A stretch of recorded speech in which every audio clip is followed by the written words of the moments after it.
बूढ़ी का एक private school है, वहाँ पर एक साथी के छात्र के साथ मारपीट की बात सामने आई है।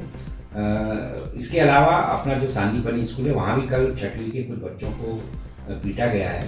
तो सर, इन दोनों मामलों में आप क्या कार्रवाई कर रहे हैं? गायत्री विद्या मंदिर जो बूढ़ी का शासकीय स्कूल है, उसकी जानकारी मुझे कलेक्टर साहब के माध्यम से मिली थी और वो बच्चा 7वीं का था और विद्यालय की किसी वरिष्ठ शिक्षिका द्वारा उसको ऐसा आर्थिक दंड, ऐसा शारीरिक दंड दिया गया था।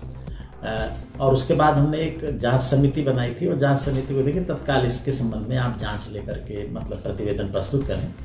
उन लोगों ने जांच भी किया और ये शिकायत सही पाई गई। बहुत सारे इस घटना के बारे में सोशल मीडिया पे भी उनके वीडियो वगैरह प्रसारित हुए थे और फिर संबंधित विद्यालय को हम लोगों ने नोटिस भी जारी की। नोटिस जारी करने के बाद में उस शिक्षिका के बारे में पता चला कि पूर्व में भी पहले भी इन्होंने मतलब बच्चों को इस प्रकार से वो करती हैं। तो हमने वहाँ के विद्यालय प्रबंधन और वहाँ के प्राचार्य को हमने पत्र जारी किए हैं कि ऐसे शिक्षक जो कि हमारे जो शिक्षा के अधिकार अधिनियम की जो धारा 17 में जो उल्लेख किया है उसका ये पालन नहीं कर रहे हैं, तो ऐसे शिक्षकों को विद्यालय में रखना अनुचित है।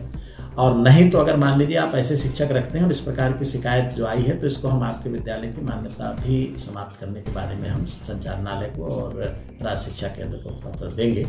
हालांकि जांच में एक बिंदु और आई है कि अभिभावक और जो शिक्षक हैं उनके बीच सामान्य समझौता हो गया है, लेकिन फिर भी अगर मान लीजिए वो ऐसा करती हैं तो ये निश्चित रूप से मैं इसकी निंदा करता हूं। और हम लोग कोशिश कर रहे हैं कि ऐसे शिक्षक अशासकीय विद्यालयों में, हमारे शासकीय विद्यालयों में भी ऐसे बच्चों को इस प्रकार से शारीरिक रूप से कोई ऐसा दंड न दें, इसका हम लोग सतत निगरानी भी कर रहे हैं। सांदीपनी विद्यालय के बारे में अभी आपके बोलने से ये बात मुझे संज्ञान में आ रही है। कल मैं भी हाईकोर्ट जबलपुर में था तो मुझे, हालांकि अभी तक के मुझे इसके बारे में अभी जानकारी प्राप्त नहीं हुई है।